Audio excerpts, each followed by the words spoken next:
अस्सलाम वालेकुम नाज़रीन, प्रोग्राम दर हकीकत के साथ आपका मेज़बान बिलाल हसन हाजिर है। नाज़रीन, आज हम इस प्रोग्राम के लिए बैठे हैं तो दिल बहुत दुखी है। दिल बहुत दुखी है। कराची शहर के अंदर जितने भी सानियात होते हैं, वो शायद कि मेरा अपना ज़ाती राय है कि कभी छोटे बड़े हों, दरमियाने हों, लेकिन दिल बहुत दुखी होता है। आज दिल दुखी इसलिए है कि कल हम सबको पता है कि पूरा मीडिया जो है कल रात से 12 बजे से ये लगा हुआ है कि हम सब जानते हैं कि गुल प्लाजा एक मशहूर और मारूफ आपके शॉपिंग मॉल था जो कि एमेजिना रोड पे वाक़ है, और एमेजिना रोड के उस लोकेशन पर वाक़ है जहाँ पर के मुख्तलिफ बड़े बड़े जितने भी शॉपिंग प्लाजाज हैं या दुकानें हैं होलसेल्स की या तिजारत का मरकज़ है, उस जगह वाक़ था। उसमें कल रात को 12 बजे आग लगी और छोटी सी आग ने देखते देखते पूरी बिल्डिंग को लपेट में ले लिया। ये पूरी बिल्डिंग जो है वो ग्राउंड +4 पे मुहित है और इसमें तकरीबन 1200 से ज़ायद दुकानें थीं, जिनमें ज़्यादातर दुकानें जो थीं वो क्रॉकरीज की थीं, कपड़े की, टॉयज़ की, इसके अलावा मुख्तलिफ अशिया की थी, और ज़्यादातर यहाँ पर आपको जो चीज़ें मिलती थी वो इम्पोर्टेड मिलती थी। और चूँकि आपको पता है कि ये शादी का सीज़न चल रहा है, इस शादी के सीज़न की वजह से लोग जो है वो उसकी ख़रीदारी के लिए ज़्यादातर गुल प्लाजा का ही रुख करते थे, और गुल प्लाजा में बड़ी वैराइटीज़ मिलती थी और लोग कल वीकेंड पे, कल हफ्ते की रात को वो वहाँ पर मौजूद थे। सारी की सारी मार्केट भरी हुई थी और अचानक जो है 10:30 या 11:45 के करीब जो है एक मेज़नाइन फ्लोर पर आग लगती है और वो आग फर्स्ट फ्लोर तक जाती है। उसके बाद वो इतनी फैल जाती है कि पूरी बिल्डिंग जो है उसकी लपेट में आ जाती है और आज उस बिल्डिंग का एक हिस्सा जो है वो मुनहदिम भी हो गया। इस सानहे में तकरीबन 6 अफराद के शहीद होने की जो है इतलात हैं और तकरीबन 20 से ज़ायद अफराद वो ज़ख्मी यानी कि झुलस गए थे, जिन्हें सिविल अस्पताल बंस रोड पे जो है उन्हें दाखिल किया गया बंस वार्ड में। इसके अलावा 65 के करीब अफराद जो है लापता हैं। लापता से मुराद ये कि वो अफराद जो है अभी तक प्लाजा से निकल नहीं पाए थे और उनके लवाहिकीन ने अपने प्यारों की गुमशुदगी की जो रिपोर्ट दर्ज कराई है, और वो रिपोर्ट भी कहाँ है कि DC साउथ ऑफिस में एक काउंटर कायम किया गया है। जितने भी लापता अफराद के हैं वहाँ लवाहिकीन ने जाके अपने प्यारों के जो है नाम वहाँ दर्ज कराए हैं, जिसमें कि 65 के करीब जो लोग लापता हैं। ये वो सानहा है जिसकी वजह से दिल बहुत दुखी है। और आज हम गुफ्तगू तो वैसे सियासत पे करना चाह रहे थे, लेकिन हमने अपने इस गुफ्तगू के रुख को थोड़ा सा मोड़ते हुए जो है वो हम चाहेंगे कि जनाब कराची शहर की जो इंफ्रास्ट्रक्चर पे जो इतना ज़्यादा हर हमेशा हम बातें करते रहते हैं, उन तमाम की तमाम चीज़ों का ये सूरत हाल है कि आग लगने के बाद भी हम वो कदीम तरीके से ब्राउज़र से, मतलब कि ब्राउज़र से हम आग को पानी से बुझा रहे हैं, जबकि बहुत सारी आगे केमिकल से बुझती हैं। दुनिया तरक्की कर गई आग को बुझाने के लिए ताकि ज़्यादा से ज़्यादा जो है मतलब ये कि आग बुझ जाए कम वक्त में और इंसान जानों का ज़ाया ना हो। इसी तरह आग बुझाते हुए फायर टेंडर के एक रुकन जो है वो शहीद भी हुआ, जिसका जनाजा आज नाज़िमाबाद फायर ऑफिस में जो है अदा भी की गई। तो ये तमाम सूरत हाल है। हम सोचते हैं कि हम ये करंट सूरत हाल पे आपसे बात करेंगे। इसके लिए आज हमने जिन मेहमानों को मदऊ किया है उनसे मैं आपसे पहले गुफ्तगू कराऊँ, फिर हम मजीद लोग भी मेरे साथ टेलीफोन लाइन पे भी मौजूद होंगे। मेरे आज पहले मेहमान जनाब अतीक मीर साहब जो है और कराची ताजिर तात के सदर हैं, और आप यकीनी तौर पर कह सकते हैं कि ये SMEs जिसे कि स्मॉल एंड मीडियम एंटरप्रेन्योर्स कहते हैं, छोटे ताजिरों के, ये हम इन्हें बाय SME कहते हैं, यानी कि ये तमाम की तमाम सूरत हाल से आगा है और ये बताएंगे कि कहाँ पर पॉजिटिविटी थी और कहाँ पर negativity. Thank you Atiq Mir भाई, बहुत शुक्रिया। मेरे दूसरे मेहमान हैं जनाब सरदार सोहेल साहब का ताल्लुक है पाकिस्तान मुस्लिम लीग नून से, और पाकिस्तान मुस्लिम लीग नून से, और आज हम इनसे बात करेंगे कि पंजाब के इंफ्रास्ट्रक्चर, लाहौर के इंफ्रास्ट्रक्चर और कराची के इंफ्रास्ट्रक्चर में कितना डिफरेंस है कि जिसकी वजह से जो बहुत सारी चीज़ें जो तरक्की याफ्ता शहरों में होना चाहिए वो नहीं है। इस पर हम जरा सा इनसे बात करेंगे कि ये तकाबुली जायज़ा भी पेश करें। थैंक यू सरदार साहब, बहुत शुक्रिया कि आप यहाँ तशरीफ लेकर। मैं पहले अतीक मीर की तरफ जाऊँगा, लेकिन उससे पहले मैं चाहता हूँ कि गुल प्लाजा के जो प्रेसिडेंट हैं तनवीर पास्ता साहब, उनकी जो उन्होंने हमसे क्या बातें की वो ज़रा मैं आपको सुनवाना चाहता हूँ। लगी एक शॉप पे ग्राउंड फ्लोर पे, हम बेसमेंट में मेरे ऑफिस पे मैं बैठा हुआ था, हम लोग फ़ौरन भागे सिलेंडर साले लेके। हमने यूज़ किए तकरीबन 10 से 12 सिलेंडर। यूज़ करने के बाद आग एकदम थोड़ी थमी है। उसके बाद उठते ही जो AC की जो पाइप है, जो फॉर्मिंग पाइप होती है ना, उससे करके जो एमेजिना रोड की गेट की तरफ वहाँ पहुँची है। जब हम उस तरफ पहुँचे तो वहाँ से वो बैग पे मतलब ऊपर ही ऊपर फैलती जा रही थी, मगर हमने 5 से 8 मिनट के अंदर शट डाउन करा दिया था। की में कॉल करके फ़ौरन शट डाउन हमारा हो चुका था विदिन उसमें, नहीं तो जो लोग बाहर निकले हैं ना वो निकल भी ना पाते अगर की हम क्लोज़ ना करवाते। तो हमने सारा सिस्टम रखा हुआ है, मैनेज किया हुआ है, मगर नागा नहीं आई। मगर हम तो ये कहेंगे कि जिस तरीके से ऑपरेशन स्लो किया गया, जैसे गाड़ी पहले 55 मिनट्स के बाद पहुंची और 20 मिनट में पानी खत्म हो गया, दूसरी गाड़ी नहीं है। एक इतनी दर्जे की आग लग रही है जो मजीद लपेट में ली जा रही है, पानी मौजूद नहीं था। फिर 2 गाड़ियाँ आई 35 मिनट्स के बाद। मैं प्रॉपर टाइम बता रहा हूँ, इनके पास भी टाइम लिखे हुए होते हैं शायद, मैंने सुना है।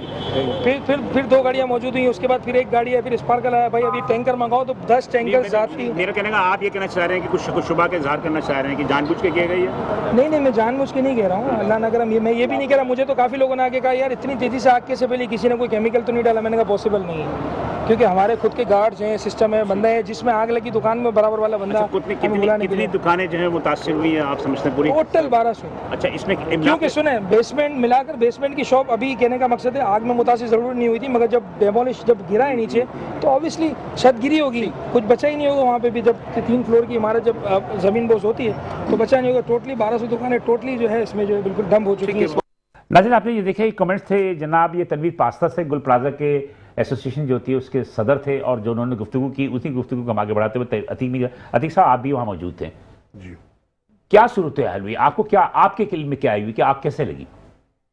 देखिए, वहाँ बताया तो ही जाता है कि बेसमेंट में कोई फूलों की दुकान से आग शुरू हुई। अच्छा। उसके बाद वो ऊपर के फ्लोर तक पहुंची और उसने मार्केट की आखिरी दुकान तक जला के राख कर दी। और इब्तिदा में जो एक्सपेक्ट किया जा रहा था कि इतने अरसे में फायर ब्रिगेड की गाड़ी पहुंच जाएगी और उसे काबू पा लेगी, लेकिन वो इसलिए मुमकिन ना हो सका कि पहले 2 गाड़ियां आई। उनके अंदाजों से ज्यादा उनको अंदाजा नहीं था कि ये आग इस लेवल पे है। उन 2 गाड़ियों के बस की बात थी नहीं। आग इतना फैल गई कि क्योंकि कपड़ा, प्लास्टिक, मेलामाइन, कुछ फोम, इस तरह वो मटेरियल जो आग पकड़ता है, वो उसकी, यहाँ तक कि जो परफ्यूम की बोतलें थी वो भी एक मटेरियल बन गई आतिश ज़दगी का। तो फिर जब दीगर गाड़ियां आई तो वो इतनी ताखीर हो चुकी थी कि किसी के बस में ना रहा। फिर ये था कि रिवायती जो भी पानी की धार और उसमें रुक नहीं पाया। ये इतनी जल्द बढ़ने वाली आग थी कि किसी के वहमो गुमान में नहीं था। ये वजह कि उसमें जो 5 मंजिल तक लोग मौजूद थे, रात के 10:15 बजे जी बिल्कुल के करीब वक्त था। जो आज मैंने देखा फिर उसके बाद कि हर वो इंतजाम मौजूद था जो तीसरे दर्जे की आग पर काबू पाने के लिए। एक छोटी सी आग इतनी जल्दी कैसे बढ़ गई? वहां अशिया ही ऐसी थी जो मसनूआत मौजूद थी। वो तो एक यूं समझ ले कि आग की खुराक है। वो प्लास्टिक को आग लगे कहाँ रुकती है। और फिर दूसरी बात, छोटे पैसेजेस हैं गुल प्लाजा में। अगर आप दाखिल हुए होंगे तो आप देखेंगे कि वहाँ रास्ते भी ऐसे भूल भुलैया हैं कि एक आदमी दिन में भी सही रास्ता नहीं समझ पाता। 1200 दुकानें हैं। जब धुआं भर गया तो फिर एक वहाँ यूं समझे कि हड़बूम से पैदा हुई। लोगों की समझ भी नहीं आया कि किस तरह। यही सबब है कि वो जो अंदर रह गए जो लोग, जिनके बारे में भी आपने फरमाया कि 65 के करीब है, वो बाहर निकल नहीं पाए धुआं भर जाने की वजह से। तो अब इसमें मैं ये समझता हूं कि इतना पुरानी मार्केट होने के नाते ऐसा इंतजाम वहां मौजूद नहीं था जो कराची की बेशतर मार्केटों में जो एक गफलत समझी जाती है कि माजी में जो महकमे थे सिविल डिफेंस, उन्हें काफी कोशिश की कि लोगों को मजबूर करें कि मार्केट में फायर एक्सटिंग्विशर लगाए जाएं, या वो मार्केटें जहां आग लगने की सूरत में ऐसी सूरत हाल पैदा होती है वो इंतजाम करें कि फायर सेफ्टी के आलात लगाए जाएं। तो ये मैं समझता हूं कि ताजरों में एक कमजोरी है कि एक तो इस तरह की कोई एहतमाम नहीं किए जाते। दूसरा, पुरानी मार्केटों में एक और जो सबब है आग लगने का, जो 99% वो है शॉर्ट सर्किट। कुछ लाख का खर्च है, आप तारे भी सही प्रॉपर तरीके से नहीं लगवाते। वायरिंग भी बड़ी मैं वही बात कर रहा हूँ कि वायरिंग में भी काफ़ी ज़्यादा होती है। मैंने अमूमन देखा कि एग्जिट दरवाजे, लेकिन यहाँ तो एग्जिट थे। लेकिन ये कि मेरा अपना ज़ाती राय ये है कि वायरिंग की वजह से भी सर्दियों में ज़्यादा आग लगती है। जो भी सबब हो, लेकिन ये मैं फिर कहूँगा कि मार्केटों में अपने तौर पर भी एक फायर वाल होनी सेफ्टी होना चाहिए, बिल्कुल, जो कि नहीं है। बहरहाल गुल प्लाजा के मामले में बहुत सारी वजूहत हैं जिसकी वजह से आग बढ़ गई। फायर ब्रिगेड के अमले को भी अंदाज़ा नहीं था, और जब पानी ख़त्म हुआ पहली 2 गाड़ियों से, तो फिर पानी लाने वाला भी कोई नहीं था। काफ़ी वक्फा आ गया। कितनी देर के बाद वाटर एंड सीवरेज बोर्ड के टैंकर्स पहुंचे, और आपको पता है कराची में रश है, और ये 5 मिनट के वक्फे का भी ये समझें कि ये डिजर्व नहीं करती थी मार्केट, जिस तेजी से आग उठी। तो जब 1 घंटा 1.5 घंटे का वक्फा हो जाएगा तो फिर क्या पीछे रह जाता है। जी सरदार साहब, क्या कहेंगे आप कराची के हवाले से? देखें जी, आज बड़ा अफसोसनाक वाक़या है और शहर की फ़िज़ा सोगवार है।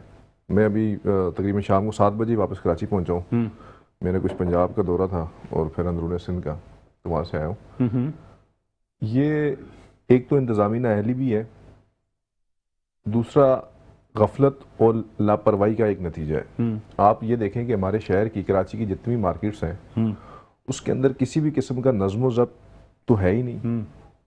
जो वहाँ मार्केट कमेटी बेसिकली बनाई जाती है, मार्केट कमेटी का काम ये होता है कि जैसे अगर कोई वायरिंग हो रही है, उनकी क्वालिटीज़ को वो मैनेज करें, वहाँ पे दुकानों को मैनेज करें, वहाँ वेंटिलेटर का निज़ाम एक लाया जाए, एक प्रॉपर उसका एक तरीक़ाकार है। लेकिन हमारी किसी भी मार्केट के अंदर, जो ओल्ड मार्केट्स हैं, अब नहीं है तो उसके अंदर थोड़ी बहुत बेहतरी आ रही है, ओल्ड मार्केट्स जितनी भी हैं उनमें किसी के अंदर आपकी फायर सेफ्टी का ऑप्शन ही नहीं है। ना उनको पता होगा बेचारों को कि अगर इन केस ऑफ इमरजेंसी कोई आग लग जाती है तो हम क्या करें। नहीं, पता तो होता है, ऐसा तो नहीं है, पता तो होता है, लेकिन कुछ जहां पर जर काम आ जाता है कि वहां पे 2 दुकानें जो है कम हो जाएंगी, तो वो कहते हैं कि 2 दुकानें मजीद बना दो। तो ये एक लालच भी है और एक ये गफलत भी है। अच्छा, इंतजामी नाअहली ये है कि इंतजामिया उस चीज को चेक इन बैलेंस नहीं करती। बिल्कुल, इंतजामिया जब तक चेक इन बैलेंस नहीं करेगी, हमारा ये कोई भी माशरा है या कोई भी इदारा है वो सीधा नहीं होगा, क्योंकि हुकूमत का काम है इम्प्लीमेंटेशन करवाना। कानून तो बने हुए हैं, लेकिन वो कानून किताबों की हद तक बने हुए हैं। हुकूमत उस पर जब चेक एंड बैलेंस रखेगी तो वो काम होगा। लेकिन असल बुनियादी वजह यह है कि हर इदारे के अंदर करप्शन बेइंतहा है। आप फायर ब्रिगेड की बात करते हैं, फायर ब्रिगेड का सालाना अरबों रुपए का फंड है, वो फंड कहां जाता है? हर इदारे के अंदर एक सिस्टम बैठा हुआ है जो करप्शन कर रहा है। आज भी इदारे के अंदर बहुत सारे ऐसे मामलात हैं जिनको देखने की जरूरत है। वो मेयर कराची के अंडर आता है, ये इदारा लोकल गवर्नमेंट के अंडर आता है। इनका काम बनता है कि जैसे बाकी इदारों के अंदर मामलात कुछ हद तक बेहतर हुए, इसको भी देखें थोड़ा। ये तो एक ऐसा वो है कि किसी भी टाइम कुछ भी हो सकता है, एक हादसा ही है, मतलब बिल्कुल नागानी आफत है, किसी भी टाइम हो सकता है। बिल्कुल, तो आपको एनी टाइम तैयार रहना चाहिए। आप इंटरनेशनल जो इसके वो है पॉलिसीज हैं, आप उसको देखें। उसके अलावा आपके ये जो लेट इस वजह से पहुंचती है कि आपके शहर का इंफ्रास्ट्रक्चर तबाह हाल हुआ है। आप टाइमली कैसे पहुंचेंगे? आपकी हर तरफ इंक्रोचमेंट ही इंक्रोचमेंट है। आपके ट्रैफिक का क्या हाल है? आपका बुरा हाल हुआ तो आप टाइमली कैसे पहुंचेंगे? बिल्कुल, अगर यही गाड़ियां 5-10 मिनट के अंदर अंदर पहुंच जाती तो शायद कुछ नुकसान कम होता, कुछ जानें बच जाती, लोगों का नुकसान कम होता। लेकिन ये हमारी इंतजामी मुकम्मल तौर पर नाअहली है। जी। और जो ताजिर है उनका भी काम बनता है कि वो अपनी जितने भी मार्केट हैं उनके अंदर चेक इन बैलेंस रखें। उनको ये चाहिए कि हर दुकान के अंदर फायर सेफ्टी होनी चाहिए ताकि किसी भी ऐसी नागानी आफत से बचा जा सके। और बाकी इस तरह के काफी सारे मामलात हैं। आप अगर कंपेयर करते हैं कराची के इंफ्रास्ट्रक्चर को और लाहौर को, तो अब तो लाहौर तो आपसे बहुत आगे निकल चुका है। आप लाहौर का तो मुकाबला कर ही नहीं सकते। मैं अभी रिसेंटली आया हूं, मैंने मुल्तान का विजिट किया। इवन के जो जनूबी पंजाब है ना, यहाँ तो मिसाल ये दी जाती है कि जी पंजाब में सिर्फ लाहौर में काम हुआ है, ऐसा नहीं है। मैंने इस दफा मुल्तान को देखा तफसीली, कोट अद्दू, मुजफ्फरगढ़, लिया। आप यकीन करें कि ये छोटी छोटी तहसीलें जो है ना आपके कराची से ज्यादा डेवलप हो चुकी हैं। उनका इंफ्रास्ट्रक्चर देखें, उनकी रोड्स देखें, वो डेली सुबह जो छोटी छोटी तहसील छोटी रोडें ना वो धोई जाती हैं, वाटर टैंकर से वो धोई जाती हैं। फिर सुथरा पंजाब के वर्कर्स हाईवे पे आपको नजर आएंगे, छोटी छोटी गलियों में नजर आएंगे, आपको कचरा पूरे पंजाब में कहीं भी नजर नहीं आएगा। तो ये बड़ी इंतजामी वो है, फर्क बहुत ज्यादा है। फंड्स हर सूबे के पास हैं, पंजाब के पास भी। अच्छा, यहाँ पे ये अवाम को ये लॉलीपॉप दिया जाता है कि जी हमें फंड्स नहीं दिए जाते। भाई फंड्स आपको दिए जाते हैं, जितना आपका हक है, हिस्सा है, एनएफसी अवार्ड के थ्रू विभाग देता है। उसके अलावा आपको एशियाई तरक्याती बैंक अलग कर्जे दे रहा है, वर्ल्ड बैंक अलग कर्जे दे रहा है, सूबे का अपना फंड है, वो कहां जा रहा है? हाँ, मतलब ये आप ये देखें ना कि सवाल ये पैदा होता है कि ये आग का लगना जो है एक नागानी आफत है। ये तो हो सकता है जी, हो इसको गया। आप रोक नहीं सकते, रोक नहीं सकते। लेकिन एक चीज जो मैंने देखी कि वो ये देखी कि हमारे यहाँ चाहे वो घर हो, कारखाना हो, दुकान हो, कोई भी हो, हम सस्ती चीजें लगाते हैं पैसा बचाने के लिए। ऐसा ही है। और सर्दियों में खासतौर पर मुझे एक माहिर बता रहा था कि जनाब अली अगर सिल्वर के तार हों तो उसमें वो सुकड़ जाते हैं गर्म तार से, और अगर कॉपर हो तो वो कॉपर नहीं चिपकता। अब कॉपर वाला जो वायर होता है वो महंगा होता है, लोग नहीं लगाते। तो नेचुरली जो सबसे ज्यादा जो ये वायरिंग का जो मसला होता है शॉर्ट सर्किट का, इसमें सस्ते दामों के और नाकस किस्म का मटेरियल इस्तेमाल होता है। तो इसमें तो कसूरवार तो हम खुद भी है ना, हम खुद हैं। लेकिन इंतजामिया ने उस पर भी एक ला बनाया हुआ है कि आप अगर कोई वायर बना रहे हैं, कोई भी ऐसी चीज बना रहे हैं, तो उसकी क्वालिटी मेंटेन करना, चेक एंड बैलेंस हर इदारा है। फंड आ रहे हैं, तनख्वाहें जा रही हैं, वो क्यों नहीं कर रहे काम? सर बात ये इलेक्ट्रिक ने जब ये तारें कॉपर की उतार के बेची और उसकी जगह सिल्वर लगाई, तो किसी हुकूमती सतह पर किसने पूछने की जहमत की? हुकूमती सतह की, हुकूमत की सरपरस्ती में हुआ ना ये, सरपरस्ती में हुआ तो कहां से पूछेगा कोई यार? जब ये तारे उतरी उस वक्त शेयर्स किसके थे? अब चल छोड़े इस बात को, मुझे यहाँ पे एक छोटे से ब्रेक लेना, ब्रेक के बाद दोबारा हाजिर होते हैं नाज़रीन। तो गुफ्तगू के साथ जारी रखेंगे, साथ रहिएगा। वेलकम नाज़रीन, पुरानी हरकत में हम दोबारा हाजिर हैं नाज़रीन। में जाने से कल मेरे मोहतरम मेहमान अतीक मीर साहब और जनाब सरदार सोहेल साहब ने जो गुफ्तगू की वो अपनी जगह दुरुस्त है, लेकिन हम थोड़ा सा यहाँ पर मेरे साथ लाइन पर मौजूद हैं रेहान हनीफ साहब, जो रेहान हनीफ साहब कराची चैम्बर ऑफ कॉमर्स के सदर हैं। उनसे हम लाइन पे हैं, उनसे भी हम जरा गुफ्तगू कर लेते हैं। अस्सलाम वालेकुम सर। वालेकुम सलाम सर, बहुत शुक्रिया। मुझे पता है कि आप अमेरिका में हैं और अमेरिका से आप हमें टाइम भी दे रहे हैं। मुझे ये बताइए, गुल प्लाजा वाला सान्या हुआ है, इसमें कराची चैम्बर ऑफ कॉमर्स ने नोटिस लिया और कराची चैम्बर ऑफ कॉमर्स क्या किरदार अदा कर सकती है? जी बिलाल साहब, आज इतवार को भी हमने कराची चैम्बर ऑफ कॉमर्स खोला था और एक मीटिंग हुई है।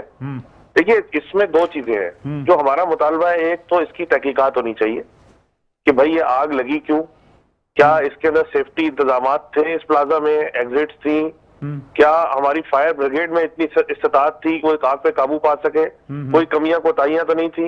ये सब चीजों की तहकीकात होनी चाहिए। ठीक है। और दूसरा ये कि जिन जिन लोगों का नुकसान हुआ है, जितने दुकानदारों का नुकसान हुआ है, उन सबको मुआवजा मिलना चाहिए। ठीक है। यही दो चीजों पे हमारा फोकस है। इस तरह के जैसे कि बोल्टन मार्केट वाला सान्या था, एग्जैक्टली बोल्टन मार्केट में जो हुआ था वो सबसे बड़ी एग्जांपल है। और इत्तेफाक से उस कमेटी में भी 2008 में मैं था, जो नुकसान का तयन कर रही थी, दुकानदारों का इंटरव्यू करके उनसे बातचीत करके और फिर उनको उस नुकसान की अदायगी कर रही थी। तो मैं भी उस कमेटी में था। तो ये काम हम पहले कर चुके हैं, बहुत बड़े पैमाने पे था वो काम। ये इतना बड़ा नहीं है, लेकिन बहरहाल ये काम तो पड़ा है। कई सौ दुकानदार है, 1200 दुकानदार हैं। सबको जी 1200, सबको एक एक को मुआवजा मिलना चाहिए। हमारा सबसे बड़ा फोकस ये है कि एक तहकीकात और मुआवजा, ये दो काम होने चाहिए। तो मैंने मतलब ये कि कराची चैम्बर ऑफ कॉमर्स ने कोई कमेटी बनाई है, तो उस कमेटी के अंदर अभी तो चूंकि कूलिंग का अमल जारी है, अभी तो कोई घुस भी नहीं सकता अंदर, और तकरीबन 6 से 7 अफराद शहीद भी हो चुके हैं और 65 अफराद लॉस्ट हैं। तो मेरा कहना ये कि क्या आपने हुकूमत सिंध से ये मुतालबा किया कि हमारे फायर बाउजर्स की जो नाअहली है और इतनी ताखीर से पानी मिलना, ये एक सान्या को उसने और मजीद गहरा कर दिया? देखिए, इसमें कई सवाल उठते हैं। यही मैंने कहा कि तहकीकात होनी चाहिए। आया कि फायर ब्रिगेड के पास इस्तात थी कि ऐसी आग पे काबू पा सके? क्या उनके पास फोम था? क्या उनके पास फायरमैन के पास फायर किट्स थी, जो फायर जैकेट्स होती हैं, फायरमैन के पास सेफ्टी जैकेट्स, क्या वो थी? तो ये सब चीजें तहकीकात में सामने आएंगी कि हम कर क्या रहे हैं, और फिर कल दोबारा कोई आग लगेगी, दोबारा यही होगा। तो इसके लिए तहकीकात बहुत जरूरी है। अच्छा, और दूसरी बात यह कि इनको जो मुतासिर है उनको मुआवजा मिले। ये दो ही चीजें हैं। तो आपकी हुकूमत सिंध से रब्ता हुआ? जी, दरअसल मैं खुद आपको पता है कि मैं अमेरिका में हूँ, लेकिन उस वक्त हमारे चैम्बर के दूसरे लोगों का रब्ता हो रहा है। हुकूमत सिंध राब्ते में आज वज़ीर आला सिंध भी आए थे, और कल आए थे रात को कामरान तिसोरी साहब भी। तो मेरा कहना मतलब उन्होंने क्या यकीन दहानी करवाई है?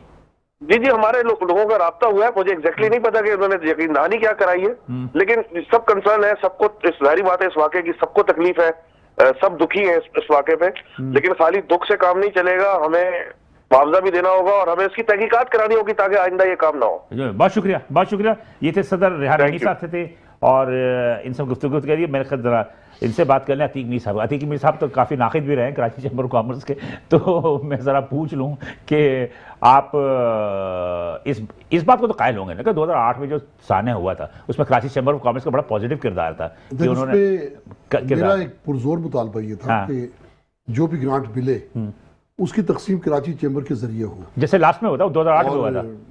अल्लाह ताला गरीक रहमत करे, AQ खलील साहब, हाँ मरहूम, उन्होंने बड़ा अच्छा किरदार अदा अच्छा किरदार अदा किया था, अल्लाह ताला उनको। और हल्फ के ऊपर लोगों से उनके कुरान पे हल्फ लिया, बिल्कुल नुकसानात की तफसील उनसे मिली और वो पैसे उनको अदा किए जी। लेकिन आप SMEs की तरफ ना, तो आपका अपना क्या है कि आप भी चाहते हैं कि आप लोगों को भी ऑन बोर्ड लेके कराची चैम्बर ऑफ कॉमर्स? हमारे लोग बैठे हुए वहां पर, वो तो बैठे हुए तो हैं, लेकिन एसोसिएशंस में जैसे आप हो गए, दीगर जो लीडरान हैं जो आउट हैं कराची चैम्बर से। देखिए मेरा जाती तो उनसे इतना लिंक नहीं है, लेकिन वो मेरे लोग वहाँ मौजूद हैं और उनसे ऑन लिंक हैं, उनसे पूरा राब्ता है। तो एक अच्छी बात है ये भी, और कराची चैम्बर इस मामले में हमेशा शफाफ रहा, ये तो तारीफ की बात है। और हम नाकिद जो रहे तो उनकी गलत पॉलिसी के वो तो घर में भी होते हैं तलाक़ात, घर में भी खिलाफत होते हैं, बिल्कुल सही। लेकिन ये कि अब भी मुझे अल्लाह की ज़ात से उम्मीद है कि एक माकूल मुआवजा इन मुतासरीन को मिल जाएगा। वो लोग जो जान की बाजी हार गए, अल्लाह ताला उनके घर अहले खाना के लिए भी बिल्कुल। और सबसे बड़ा जो साना होता है ना, ये जो 65 अफराद लापता है ना, वो एक सिसक के जिंदगी गुजार रहा होता है इंसान। और जी आप क्या कहेंगे सरदार साहब के वफाक को क्या करना चाहिए? वफाक का भी तो हक बनता है ना कि कराची जो मेगा सिटी अरबों रुपए के जो टैक्स लेते हैं, तो वो भी तो कुछ करे ना।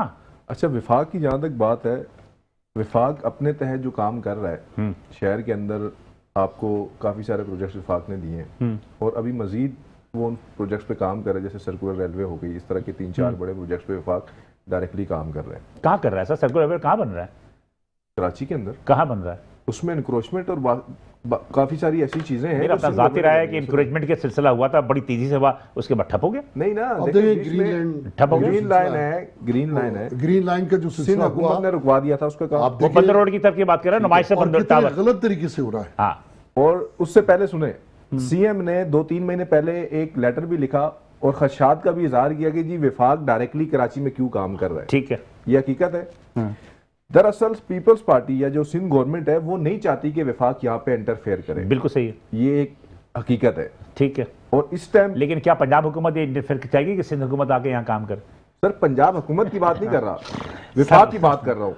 वफाक में ही सुने मेरी बात, जिनकी पंजाब में मिनिस्ट्री है उन्हीं के रिश्तेदार वफाक में बैठे। बुनियादी जो मसाइल है, जो बुनियादी मसाइल है पार्टी से, सियासत से हटके, मैं ये चाहता हूँ कि जो सहूलियात पंजाब के अंदर है वो मुझे यहाँ कराची में मिले, जो इंफ्रास्ट्रक्चर पंजाब के अंदर है वो मुझे यहाँ सिंध के अंदर मिले, जो फैसिलिटीज वहां दी जा रही हैं वो मुझे यहाँ सिंध के अंदर मिले।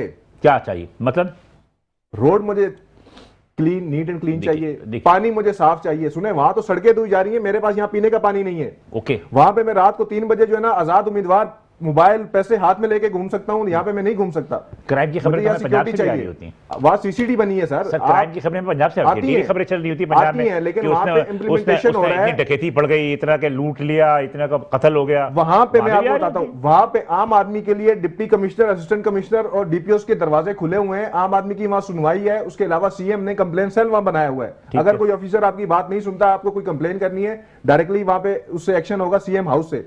CM खुद डेली बेसिस पे रिपोर्ट लेती हैं तमाम कमिश्नर से। वो अलग कहानी है, लेकिन नहीं, ये अलग कहानी नहीं है कि वफाक कराची के आप देखें कि पंजाब के लिए फंड जो है वफाक फौरन मंजूर कर लेता है, और कराची के लिए जो फंड्स में देने में किसने मांगे आज तक? मैं आपको बताता हूं, पीपल्स पार्टी अपने आपने K4 के लिए क्या किया? पीपल्स पार्टी इस्तिस्ना के अपने जाती इस्तिस्ना के लिए ब्लैकमेल कर सकती है विफाक को। पीपल्स पार्टी के किसी लीडर के खिलाफ कोई बात कर दो तो वो असेंबली से वॉकआउट कर सकते हैं, तो वो सिंध की बात क्यों नहीं करते, वो इस अवाम की बात क्यों नहीं करते, वो विफाक से वॉकआउट मुर्तजा वहाब मेरे कराची से 100 रुपए मांगे। मीडिया पे आके मीडिया पे बातें नहीं होती। आपको विफाक से कुछ लेना है, आप विफाक को रिटर्न में लिखें, आप कमेटी के अंदर रिटर्न में लिखा है, रिटर्न में लिखा है, आप असेंबली के अंदर मौजूद है, वाया गवर्नर से अपना वजीर आज़म सिंध असेंबली के अंदर आप मौजूद हैं, आप वहां आवाज उठाएं। अगर विफाक आपकी नहीं सुनता आप वॉकआउट करें। आप अपने जाती मकासद के लिए आप विफाक को ब्लैकमेल करते हैं, आप वहां उनसे बातें मनवा लेते हैं, कमेटीज के अंदर भी, स्टैंडिंग कमेटीज के अंदर भी आप बातें मंगवा लेते हैं, लेकिन आप जब आवाम की बात आती है, जब सिम की बात आती है, इंफ्रास्ट्रक्चर की बात आती है, तो आप वहां पे विफाक के आगे क्यों लेट जाते हैं? अगर आपको विफाक नहीं दे रहा तो आप विफाक से लें। साथ क्यों बैठे हुए? तो साथ क्यों बैठे हुए हैं? साथ क्यों बैठे हुए हैं? इत्तेहादी हुकूमत क्यों है फिर? इत्तेहादी हुकूमत तो पीछे से उन्होंने कहा है कि आप बैठे किन्होंने निजाम को ताकि बेहतर करें। किन्होंने कहा? किसी ने डंडा उठाया है? उन्होंने कहा, मुझे बता किन्होंने कहा? आप कह रहे हैं उन्होंने कहा साथ बैठो। इन्होंने तो काफी दफा कहा है कि जी हम ये करेंगे वो करेंगे, तो फिर करते ना, हुकूमत से अलग हो, मजे ये सारे ले रहे हैं। बात ये तस्लीम कर लें, ये तस्लीम कर लें कि ना वफाक कराची कौन करता है, ना सिंध हुकूमत कराची कौन सर। करती है। पीएमएलएन जब भी आई है, मियां नवाज शरीफ की हुकूमत में अगर देखा जाए या शहबाज शरीफ की हुकूमत में देखा जाए, पीएमएलएन जब भी आई है उसने कराची को फंड्स दिए। कितने दिए? 25 अरब रुपए जब मियां नवाज शरीफ थे उस वक्त दिए। ये तो यहाँ की नाअहली है ना, वो लग नहीं पा रहे। ये साहब का आप क्या कहेंगे? चलो छोड़े, अब आपकी बात को गंभीर नहीं करना। ये भी कराची शहर के बहुत बासी हैं, ऐसा ही है या तो बेहतर ही है, और इनका भी पस मंजर पंजाब से ही है, लेकिन ये इनसे पूछें क्या हुआ कराची का। मैं बाई बर्थ कराची से हूँ। हाँ, बाई बर्थ कराची, मेरा ताल्लुक गुजरावाला से। अच्छा, गुजरात पंजाब से मैंने बोला। हाँ बिल्कुल। लेकिन मैं ये देखता हूँ कि इस वक्त देखें ये जो सियासी हम नहीं है, नहीं है इन दोनों जमातों में, उसका नुकसान भी कराची को पहुंच रहा है। 100%। आबादी किसने कम की? किसने कम की? ये वफाक ने की। जब वफाक ने आबादी को कम किया तो फंड्स भी कम हो गए। आपने एहतजाज क्यों नहीं किया? हाँ, एहतजाज सूबाई कौन करेगा? जी है ना, आपने कहा ना जिन्होंने बोला साथ बैठो, हाँ, तो फिर उन्हीं का खौफ था ना कि नहीं किया उन्होंने। छोड़ो इस बात देखो। हाफिज अजीज साहब जो है कराची चैम्बर ऑफ कॉमर्स के जो है चीफ PCLC, मतलब ये कि police and chamber licence committee के चीफ मेरे साथ हैं, और ये भी गुल प्लाजा के हवाले से दौरा भी किया और इन्होंने कुछ इक़दाम का ऐलान भी किया। अस्सलाम वालेकुम हाफिज अजीज साहब। वालेकुम अस्सलाम बिलाल भाई, कैसे हैं आप? बहुत शुक्रिया सर, आपने टाइम दिया। ये बताइए गुल प्लाजा के हवाले से आप भी के कराची चैम्बर की तरफ से क्या बातें हुई और क्या यकीन दहानियां आप लोगों ने कराई उनको? देखिए, यकीन दहानियां तो हमें लेनी है गवर्नमेंट ऑफ सिंध और फेडरल गवर्नमेंट से। और सबसे पहले तो आपके चैनल की तवज्जो से मैं ये कहूंगा कि हमारे कराची में बहुत बड़ा हादसा ये हुआ है। पहले जो हुआ था बुल्टन मार्केट का, और इसी तरह उसमें जाने नहीं गई थी और यहाँ जाने चली गई हैं। हमें उनका बड़ा सदमा है। और अभी भी हमारे हिसाब से, हमारे रिकॉर्ड के हिसाब से 58 जो है लोग गुमशुदा हैं। जी जी, जो मेरे पास 65 की है। 58 लोग, मेरे पास 65 की रिपोर्ट है। सॉरी, आपके पास कितने हैं? 65। अच्छा, हमारे पास 58 है, और उसके अंदर तकरीबन 4 लेडीज हैं, खवातीन हैं। अच्छा। और तकरीबन 10 साल से लेके 18 साल के बच्चों में तकरीबन 8 हैं। अच्छा। और इसके बाद सारे मर्द हजरात हैं। और यानी बिलाल भाई, बात ये है कि ये हादसा जो हुआ है ना, खुदा की कसम, ये नुकसान तो अपनी जगह पे के बहुत बड़ा माली नुकसान है। हाँ, बिल्कुल। जानों का जो है ना, इससे पहले आग के अंदर जो एक बल्दिया में हुआ था, वो तो आपको पता था कि एक टेररिज्म था। बट इस तरह में जो है ना, लोग शॉपिंग से, घर के लिए शॉपिंग के लिए गए हैं। एक बच्ची उसमें 22 साल की गई जो अभी लापता है। अल्लाह ताला उन सबको हिफ्ज़ अमान में रखे, उनके लवाकिन को सबर जमील अता फरमाए, और जो शहीद हो गए हैं इसमें अल्लाह ताला जन्नतुल फिरदौस में जगह अता फरमाए। देखिए, ये जो बच्ची गई 22 साल की, वो अपनी शादी की शॉपिंग के लिए गई थी। अच्छा। वो लापता है। अल्लाह ताला, हम चाहते हैं किसी तरह हमारी आप सबकी दुआएं अल्लाह ताला कबूल करे कि ये जिंदा निकले सब, क्योंकि जितना कोई भी मौजज़ा अल्लाह ताला कोई भी मौजज़ा दिखा सकता है, कोई भी मौजज़ा दिखा सकता है। हाँ, अल्लाह ताला तो हर चीज कर सकते हैं। अब आप आ जाए कि जी क्या हमने कमिटमेंट किए। देखिए, आज चैम्बर में हमारी मीटिंग कॉल हुई थी, जुबैर भाई उम्रे पे गए, और वो जो है जूम पे थे, पूरी मीटिंग की, कमेटियां बन गई, पूरा चैम्बर। नहीं, वो सारी बातें रेहानी साहब ने बता दी हमें, सारी मुझे 20 पॉइंट। जो कमिटमेंट जो है, हाँ, कमिटमेंट ये है कि ज़ाहिर है हमारा सबसे पहला जो टारगेट है वो ये है कि जो लापता लोग हैं उनको किसी तरह जल्द से जल्द निकाला जाए। हाँ। उसके बाद जो जख्मी है उनके लिए कमेटी ये बनाई गई है मुझे कि अल्लाह करे। देखिए हफीज साहब सुनिए, ये सब बातें पता है, अल्लाह ताला सब जो यही पता है। मुझे सिंपल सी बात बता दीजिए कि फायर ब्रिगेड की नाअहली है या मार्केट के जो इंतजामिया उनकी गफलत है? देखें, ये मार्केट की इंतजामिया की गफलत बिल्कुल अभी इस बातों पे कोई बात करने की जरूरत नहीं है। कुछ जगह, हर जगह थोड़ी ना थोड़ी कोई ब्लू पॉइंट होते हैं, बट फायर ब्रिगेड ने भी जो काम अपना किया है ना, वो पहुंची है पहले वाली फायर ब्रिगेड को 45 या 40 मिनट बाद, और उसका जो है पानी 20 मिनट में खत्म हो गया। लोगों को इतना पता नहीं था कि इतनी बड़ी आग लग गई है कि जल्दी आ जाए फायर ब्रिगेड, इसके बाद जब पता चलता गया। मगर फायर ब्रिगेड ने जो अपना काम किया, जितनी कैपेसिटी फायर ब्रिगेड में ना, वो अपना काम कर रहे हैं। देखिए पानी की रुकावट की वजह से वो मजबूर थे, पानी की सप्लाई की वजह से।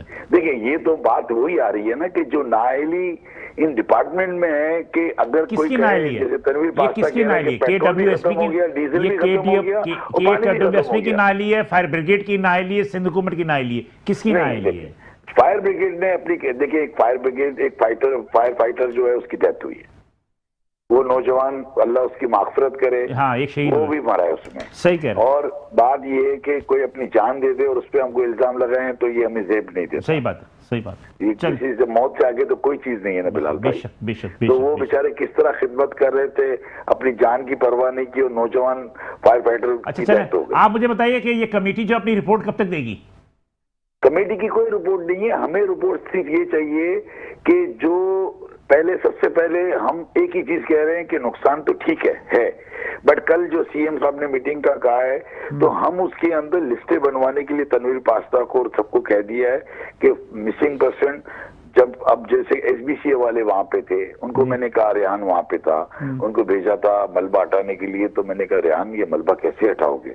कह रहे हफीज भाई आग तो खत्म हो, आधी बिल्डिंग खड़ी हुई है, अगर वो मलबा हटाने गए आधी बिल्डिंग सबके ऊपर ना आ जाए। देखिए शाम को भी हमने देखा कि आग हल्की हल्की सुलग भी रही थी। खैर नहीं, सुलग भी रही है। दूसरी बात ये देखिए, मैं आपके चैनल, लेकिन एक बात है, मैं चलते चलते कर दूं, मैं चलते चलते आपका शुक्रिया भी अदा करूंगा, लेकिन कहते कहते मैं आपको ये बता दूं कि इस आने के बावजूद भी आज 1.5 दिन हो गए, यानी कल से रात तक वहां पर सर्च लाइटें नहीं है, ना वहां लाइटें लगी हुई है, अंधेरा छाया हुआ है। भी बात हुई थी, देखिए मैं बताऊं, मेरे से सुन ले, थोड़ी सी मेरे से सुन ले, जल्दी करें, टाइम का है थोड़ा सा मसला। देखिए, एक तो डीसी साहब में कमिश्नर बैठे थे, उन्होंने कहा डीसी ऑफिस के ऊपर लगा रहे हैं।